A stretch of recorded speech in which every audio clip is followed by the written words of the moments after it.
দিদি এই দেখো আইটা স্ট্রবেরি এই দেখো তোমরা তাই দেখছো কেমন এটা স্ট্রবেরিটা ভালো হয়েছে এটাও ভালো হয়েছে এটাও ভালো হয়েছে তাই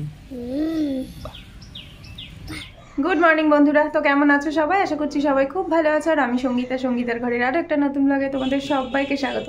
তোমাদের সবাইকে অনেক ভালোবাসা জানিয়ে আজকের একটা নতুন ব্লগ শুরু করছি। আজকে হচ্ছে বৃহস্পতিবার, এখন সকালে 11টার মতো বাজে। রোদ্দুরের বাবা তো অফিস চলে গেছে আধ ঘন্টা আগেই, আর রোদ্দুর ওই ঘরে টিভি দেখছে। কিন্তু আমার দিন এখন থেকে শুরু করছি না, তোমাদের সাথে আড্ডাটাই মাত্র শুরু করলাম, কিন্তু দিন শুরু হয়ে গেছে সকাল 7:30 থেকে। শীতের পোশাক তো সব উঠেই গেছে, বাকি ছিল আমার একটা সোয়েটার, বর্মশাইয়ের একটা সোয়েটার। তো ভাবছি এগুলোর প্রয়োজন পড়ছে না, এ দুটোকে আজকে ধুয়ে দেব। বর্মশাই গেছিলো মাছ আনতে, তার সাথে এই দেখো খুচরো বাজারগুলো নিয়ে এসছে। আঙুর রয়েছে কতগুলো, এই যে এতগুলো আগের আঙুর রয়েছে, তাও আজকে আঙুর নিয়ে এসছে। তো ফল কটা, এই ফলগুলো আলাদা করি, নয়তো এগুলো আজকে খেয়ে নিতে হবে এই আঙুরগুলো। ফল সবজিটা গোটানোর পরে মাছটাকেও ধুয়ে নিলাম, এখন একটু লবণ হলুদ মাখিয়ে রাখছি। রান্না যবে হবে আগে তো লবণ হলুদটা মাখিয়ে রাখি। আঙুর যখনই খাই না কেন এরকমভাবে আগে থেকে ভিজিয়ে রাখি, দুপুরবেলার দিকে খাবো রোদ্দুর আর আমি, তো সেই কারণে আগের আঙুরগুলো একটু জলের মধ্যে ভিজিয়ে দিলাম, এটা খানিকক্ষণ ভিজুক।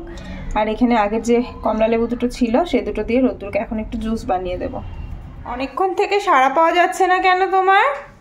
কি করছিলে তুমি? আমি তো এই যে খাবার দিচ্ছিলাম, ও টান ছিল বারবার। কাকে খাবার দিচ্ছিলে? খাবার দাও না। কে? এই টান ছিল। ও দিদি, আমি খাবার দিচ্ছি। ওকে কি খাবার দিচ্ছ তুমি বেটু? দাও দেখলো, আমি সেদ্ধ করি। সেদ্ধ করছে, আচ্ছা আচ্ছা। কি সেদ্ধ? আচ্ছা কি সেদ্ধ হচ্ছে এটা? মোমো সেদ্ধ হচ্ছে নাকি? তাহলে ওটা কি কি খাবার দিলে ওটা? এই দেখো না, খাবারের নাম আছে তো, কি নাম? এই দেখো, উড়ে এটা বাবা, মিষ্টি, এটা টেস্ট, এটা ডোনেট। উড়ে বাবারে বাবা, তুমি নিয়ে আয় নিয়ে আয়। না না আমি অত দূর যেতে পারছি না, না আমি যাবোই না। না ডোনেটটা নিয়ে না দিদি না আমি যাবোই না অত দূরে, তুই আমার কাছে আয়। নিয়ে আয় নিয়ে আয়, সব উড়ে পালিয়ে যাবে, নিচে পালিয়ে যাবে, হাওয়া দিচ্ছে উড়ে পালিয়ে যাবে।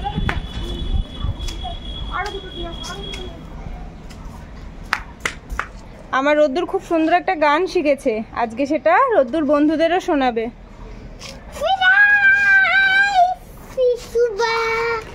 চারিদিকে বন্ধুটা দূরে আসি বারে বারে টাটা যত চাই ওই দূরে আসি। জিঞ্জাল বেল জিঞ্জাল বেল ওরা ডিস্ট্রয় কি তোমার জন্য যাই রান্না করি না, খাওয়ার সময় দেখতে পাবে, এখন যাও তুমি। বলে বাবালে, কোথায় খিদে পেয়েছে দেখি? ভালো করে কথা বলতে হয়। দুষ্টু। রান্না বান্না করে সব গুছিয়ে রেখেছি, শুধু স্নান টান করে খাওয়ার পালা। এই দেখো, এই রান্নাটা হয়েছে একেবারে সকালবেলা, আলু শিম তারপরে হচ্ছে বড়ি দিয়ে একটা মাখা মাখা তরকারি। আর এটা হচ্ছে রাতের রান্না, কাবলি চানার ঘুগনি। সেদ্ধ হয়ে গেল, তাই ভাবলাম সময় আছে রান্নাটা করেই নিই, রাতের বেলা রুটি বা পরোটা কিছু করলেই হয়ে যাবে। তো এটা হচ্ছে ঘুগনি, আর এখানে রয়েছে চাল কুমড়ো দিয়ে মুগের ডাল। এটা রোদ্দুরের জন্য তোলা আছে লঙ্কা দেবার আগে। আর লাস্ট পর্যন্ত মাছটা রান্না করতে গিয়ে কুড়েমিতে ধরলো, তো মাছটা ভাজাই খেয়ে নেবো। সব মাছগুলো ভেজে নিয়েছি, বেশ একটু ভালো করেই ভেজেছি যেহেতু ভাজা খাবো। মাঝে মধ্যে এই লিলিপুটটা এত বেশি লেজুরপনা করে আর কি বলবো। হ্যাঁ তোমার তো রুম হলো না, আমার তো রুম হয়ে গেল। কি হবে তাহলে? বাবরে, তুমি তো আমাকে ঘুমোতে দিলে না। আজকে এমনিতেই লেট হয়ে গেছে ঘুম পাড়াতে, তো ঘুম টুম পাড়িয়ে টাড়িয়ে তারপরে একটুখানি উঠেছি বলতে ছাদে গেছি জামা কাপড়গুলো আনতে। আর কণিকা দিয়ে এসছে গেটটা খুলতে, ব্যাস এই যে উঠে গেল। পাশ থেকে নড়া যাবে না, একটুখানি নড়বো কি না নড়বো উঠে যাবে। আর মাঝে মধ্যে এমন বেশি শয়তানি করবে, উঠতেই দেবে না। আজকে সকালে রোদ্দুরের খাবারটা ফুরিয়ে গেছে, কৌটো ফাঁকা, সারাদিন আর সময় হয়নি। এই সন্ধ্যের টাইমে দুধের সাথে তো একটু দিতে হবে। এখন হট করে মনে পড়লো দুধটা বসিয়ে দিয়ে চটজলদি এটা কৌটোয় ঢেলে নিই। ছেলে আমার বলছে, মা দুধ দাও, খিদে পেয়েছে। এই সন্ধ্যের দুধের সাথে একটুখানি এটা দিতে লাগবে। হ্যাঁ, সকালবেলাতেও খাই, তবে সকালবেলাতে যেদিন আমার আবার একটু সময় হয় হয়তো একটুখানি সুজির হালুয়া কিংবা একটুখানি কর্নফ্লেক্স দিই। কিন্তু সন্ধ্যাবেলা বাবু আমার অন্য আর কিচ্ছু খাবে না, এই দুধটাই শুধু খাবে, হয়তো 2-1টা বিস্কুট খেলো।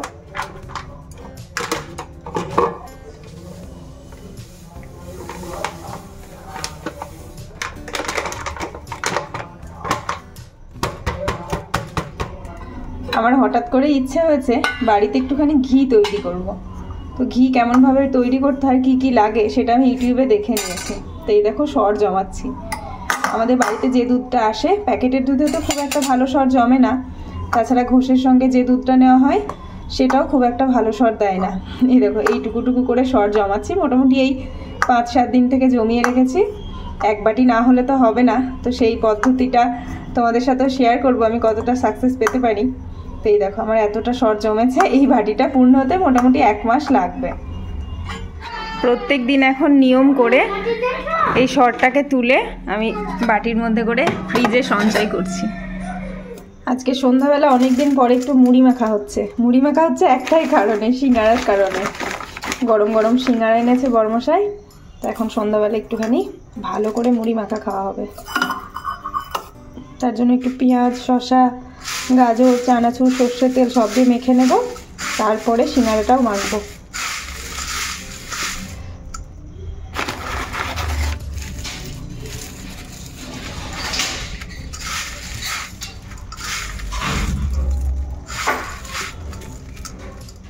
তুই এখানে বসলি কেন রে? হ্যাঁ, তোমার না দেখো কই এইটুকুই তো আছো তুমি।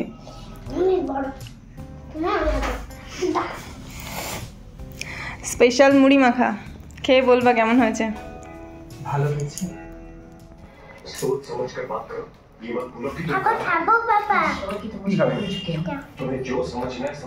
এখানে আচারের তেল মিস করছিল, কিন্তু ঘরে আচারের তেল নেই।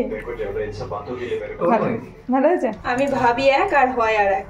সারাদিন কাজ গুটিয়ে রাখার চেষ্টা করি যাতে রাতে একটু কম কাজ করতে হবে, কিন্তু এই দেখো সন্ধ্যাবেলা বড়মশাই আমার জন্য, মানে আমাকে কাজ করাতে হবে, সেই কারণে 1 ডাল নিম পাতা আর এতগুলো কড়াইশুঁটি নিয়ে এসছে। এবার নিম পাতা তো কালকে সকালেই আমাকে ভেজে দিতে হবে, আর সকালে উঠে এই পাতা বাছার কাজ একটু সময় সাপেক্ষ, তো সেই কারণে বসে আর থাকতে পারলাম না। এই নিম পাতাগুলোকে ছাড়িয়ে রাখবো আর এই কড়াইশুঁটিগুলোকেও ছাড়িয়ে রাখবো। এতক্ষণে হলো, নিম পাতাগুলোও ছাড়িয়ে রাখলাম আর কড়াইশুঁটিগুলো ছাড়িয়ে ভালো করে ধুয়ে জল ঝরিয়ে ফ্রিজে রেখে দেবো। আর এটাকে না আর জল দিলাম না, জল দিলে যদি পচে যায় সেই কারণে জল দিলাম না। কালকে সকালবেলাতেই ধুয়ে রান্না করব। সবাই ব্রাশ করবে কিন্তু। যাও থুতু ফেলে আসো, যাও বাবা। কি তোমাকেও দেখাতে হবে? দেখালাম তো, এবার যাও গায়ে পড়বে, এবার ওই ফেনাগুলো গায়ে পড়বে, যাও ফেলে আসো, তারপর আবার আসবে, যাও। তো রাত্রি এখন 11টার মতো বাজে, খাওয়া দাওয়া করে এইমাত্র এলাম। আর রান্নাঘরের কাজ সামলাতে সামলাতে রীতিমতো হিমশিম খেয়ে যাচ্ছি। এখনও মোটামুটি আধ ঘন্টা মতো কাজ রয়েছে, তারপরে বিছানায় শুতে পড়বো। এই বিছানাটা পুরো গোছাতে হবে, রোদ্দুরকে ফ্রেশ করতে হবে, নিজে একটু ফ্রেশ হবো, তারপরে ঘুমোতে যাওয়ার গল্প। তো চলো, আজকের ভিডিওটা তোমাদের কেমন লাগলো অবশ্যই লিখে জানিও, আর ভালো লাগলে একটা লাইক করে দিও। তোমাদের সাথে আবারও একটা নতুন ব্লগে দেখা হবে। ততক্ষণ সবাই ভালো থেকো, সুস্থ থেকো। Good night.